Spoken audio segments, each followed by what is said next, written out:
Rekieta, I talked about this actually last stream, and I did not do a good job covering it because I was uninformed on what exactly was being discussed. So now that I've rewatched it, I have to show you guys a clip of Commando 1985. Hey, hold it. I'll be back, Benny. John? Are we ready, John?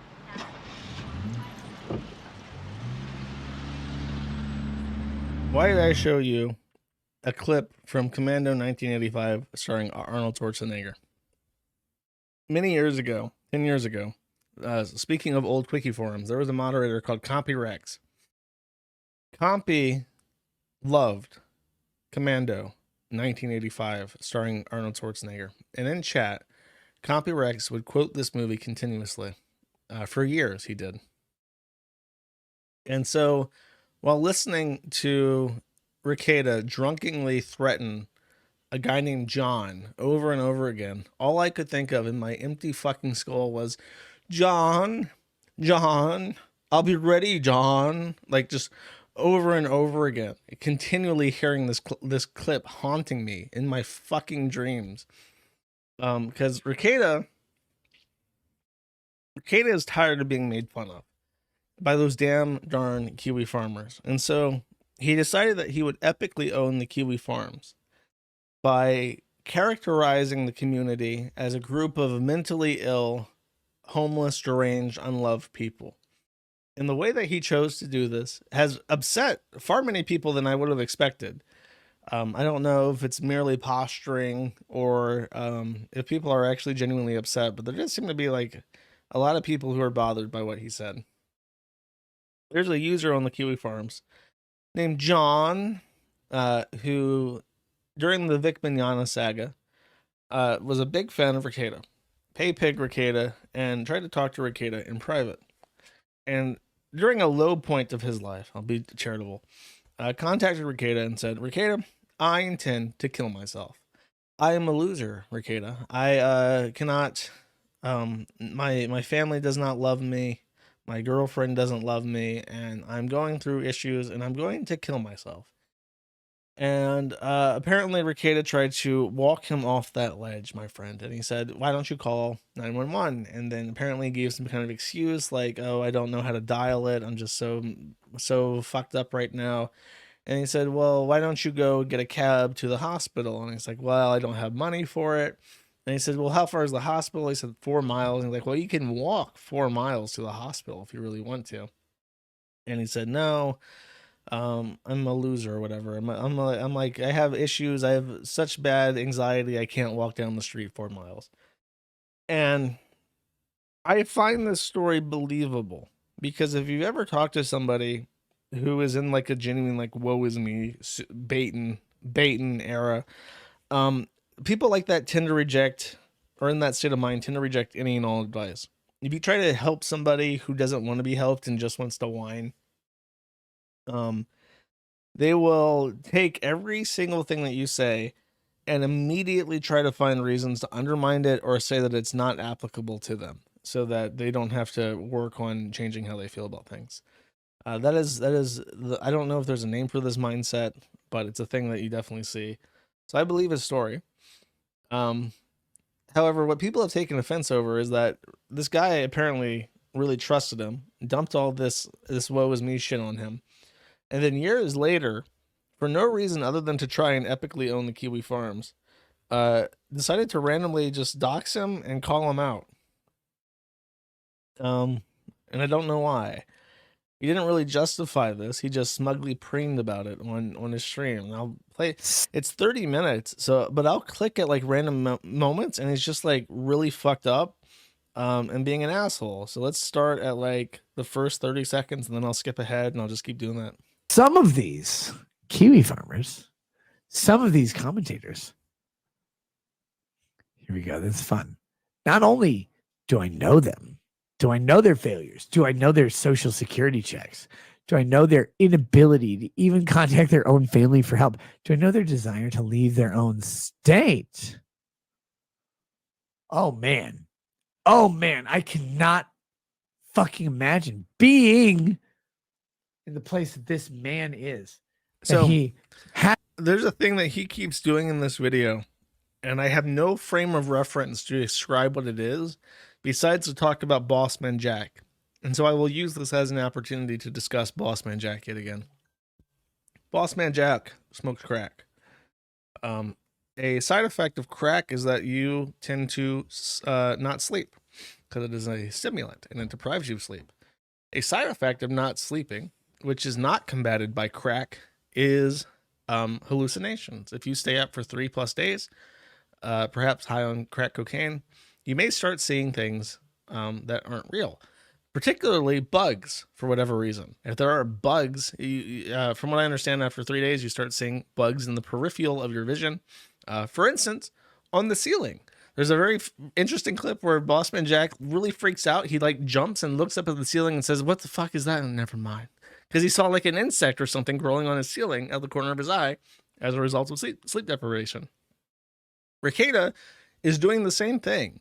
For whatever reason, while pontificating about how big of a loser John is, he keeps glancing up at the ceiling as if there is some kind of tentacle monster up there that's glaring at him and staring him down.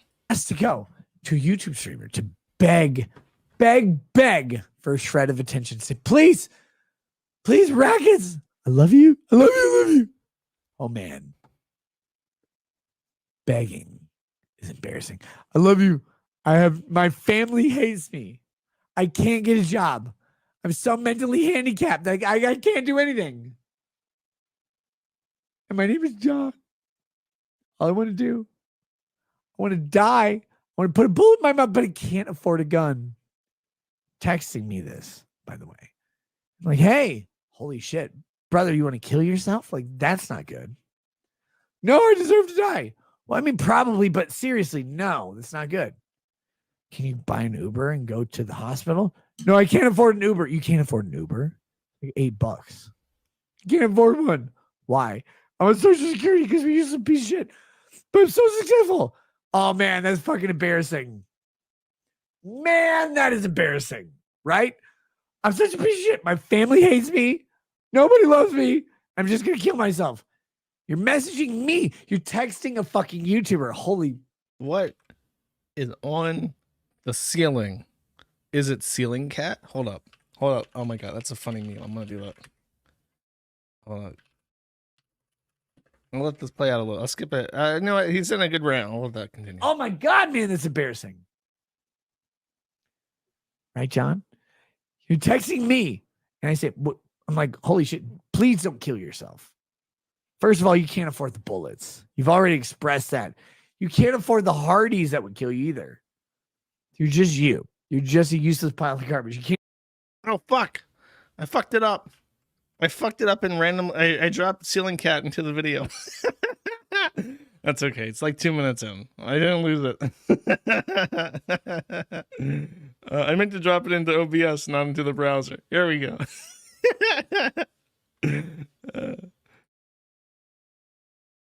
Okay, 2 minutes. Uh-oh. I might have fucked everything up yet again, chat. I can't keep getting away with it. All of this drama and disaster caused because I wanted to add a little bit of Ceiling Cat. Let's skip ahead to like 5 minutes this time. Looking up at Ceiling Cat again. Me. Oh my God, I can't even change my own diapers or whatever you are, John, right? John? Right, John, you remember this conversation? John. And literally said, John, if you do not start walking to that hospital and ask for some help, I will call 911 because you are too incapable of saving your own life that you will call the only friend you have on this fucking earth when your family and friends have disowned you. And you're sitting there. What was it New Mexico or Arizona? I don't remember. John, you tell me. You're sitting there in this Southwest state full of illegal immigrants. This state will save every person on earth except you because you're white, John. Because they expect you to save yourself. You had no one to call. except when someone you paid $5 a month to be your friend. And then they did give you friendly advice all the time. They talk to you, right? Because you reached out. I know. So on the other side now. I'm so embarrassed. I'm so pathetic. So I want to kill myself that I'm going to go to the clinic. John, I have to put Nick Rekieta in Minnesota. I have to put Nick Rekieta of Minnesota is my emergency contact. I'm still his fucking faggot's emergency contact. Still there. Here's why. Okay, now we're set. We're We're protected. I talked this man off the ledge. Hours of time. Hours of time. Hey, man, please, just don't kill yourself. Life is worth this. Life is. It's like he's asking for permission from Ceiling Cat. He's like, should I mention that? Should I really say this? It seems like it might be bad spirited. Yes, meow. Say it, meow. Make fun of him for being a loser, meow. Your fans will think that's really cool.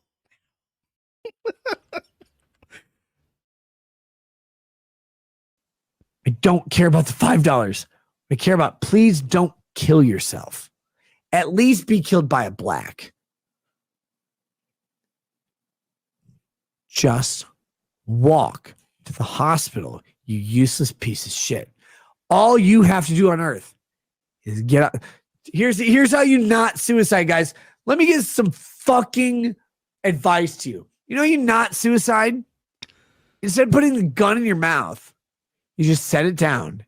You stand your fat ass up and you start walking towards the clinic. That's it. That's literally the only thing you need to do. I'm like, John. He's like, I'm going to kill myself. I'm like, John, you can't afford a gun. You can't kill yourself. What you can do, buy a Caesar salad from McDonald's and die that way. It's like, I don't even like Caesar. I'm like, unless he's in your ass. I got it. Okay, I'll freeze frame. I was waiting for the right freeze frame. The McDonald's salad rant was a nice addition to it. So there's a part, I don't know if I'll be able to find it because it's a 28-minute long video, but there's a part in this where he realizes, I think, just a little bit what a huge dick he sounds like. So he starts to like reframe the prior 15 minutes of unhinged ranting and says, oh, he's a hero. He really starts talking about, God, like, I saved a life. I told this guy, even though I didn't know him and I didn't even really like him, I told him, don't do it.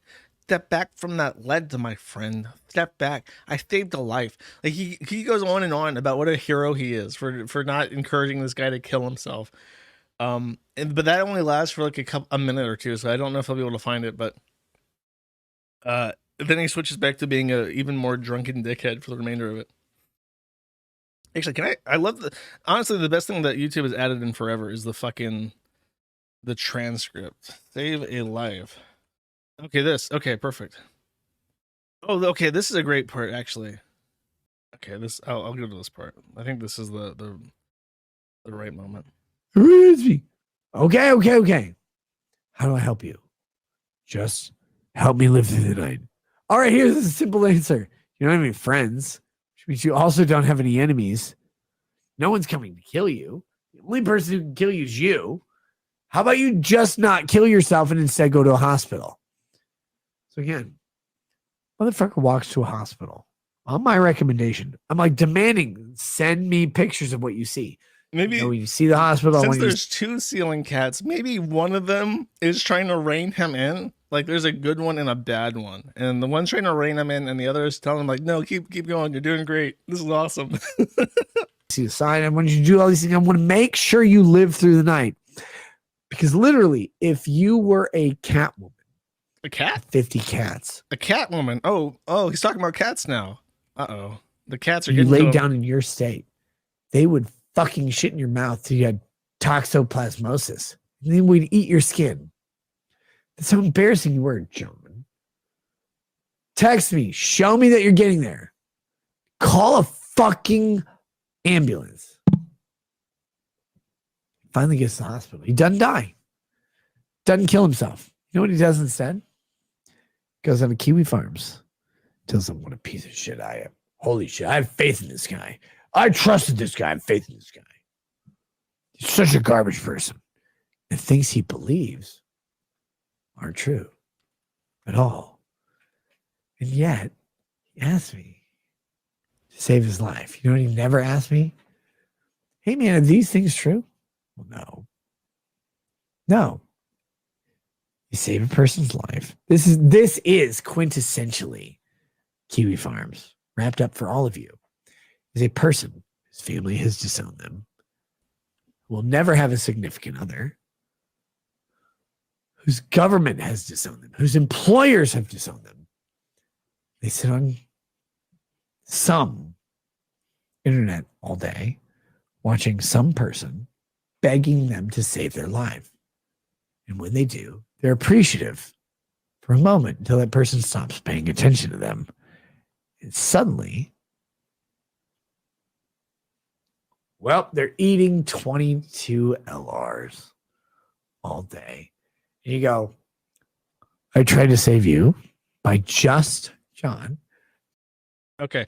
So, I want to recap what he said because I have been listening. Some of you may think I've been distracted this entire time. No, that's not true. It's not true. I've been listening intently to what the wise words he has to say. Yeah, his argument is that because he saved his life, I guess he assumes that this is like in Japan. Is it Japan that has the thing, or is this like a fictional thing where it's like if you save someone's life, they then owe you their life and they're like your slave? Am I thinking of like a movie or something? There's some kind of movie that has a trope like that. But that's what Rekieta seems to think. If he saves your life, if he tells you, don't commit suicide, you therefore owe him a blood debt of his entire life.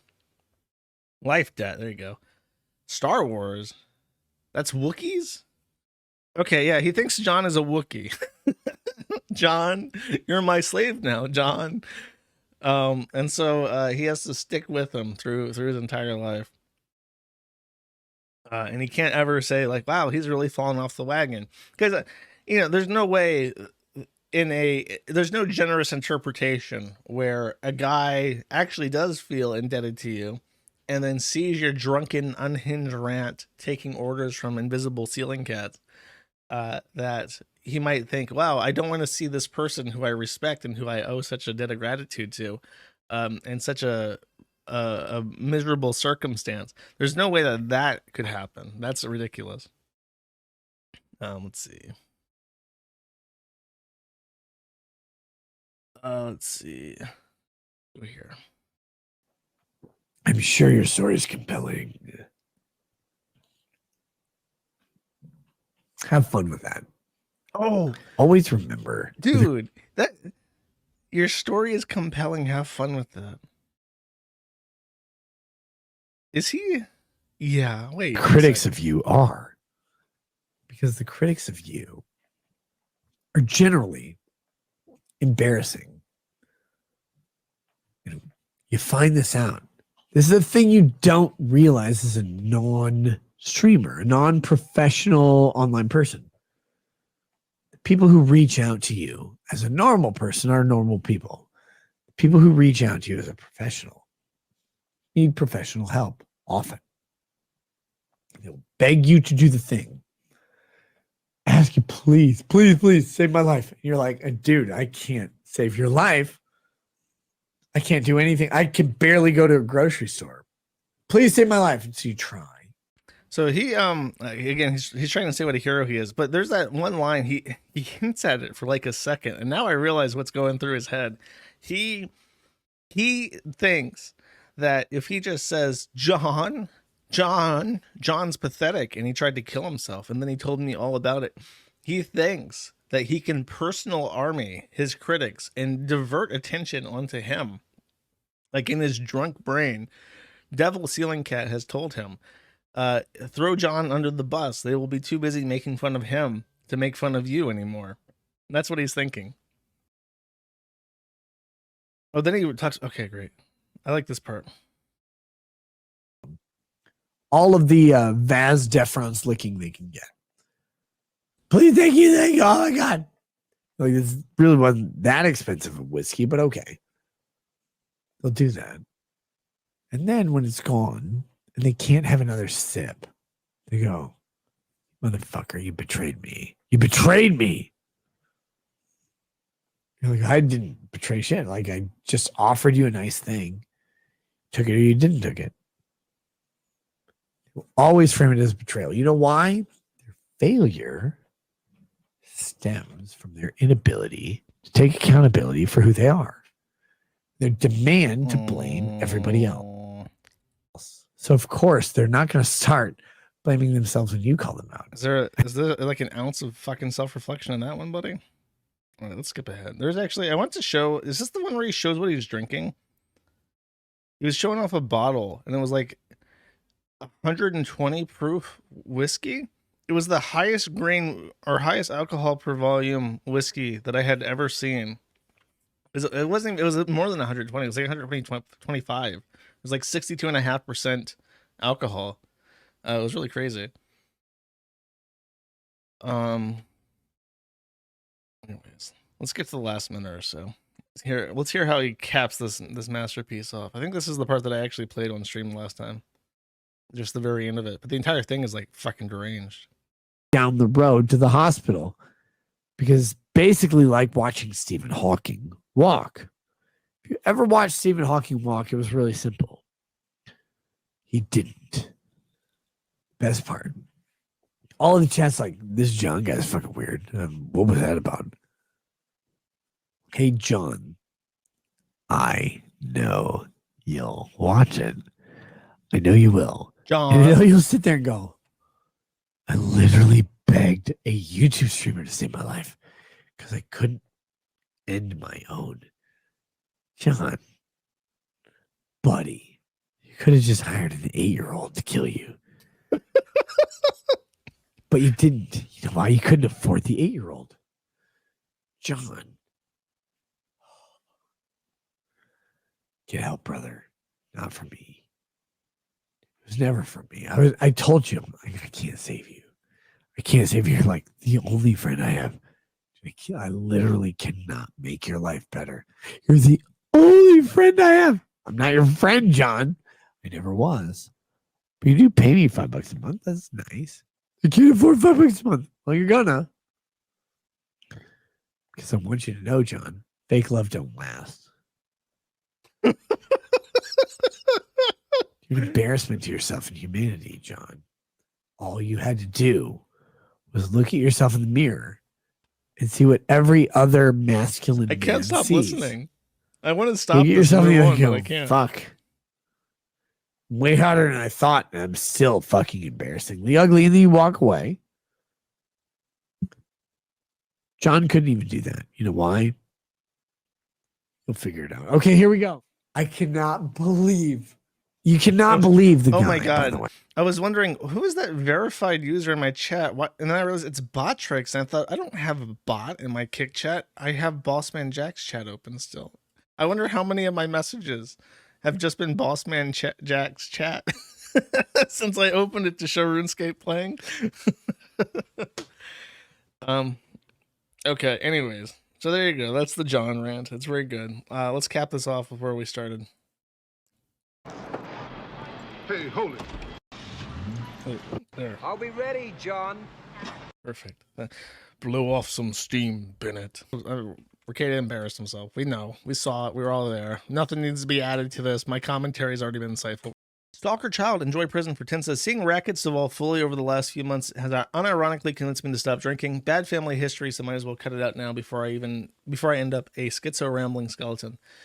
Yeah, I mean, I drink, but I drink extremely infrequently. I drink like socially and for no other reason.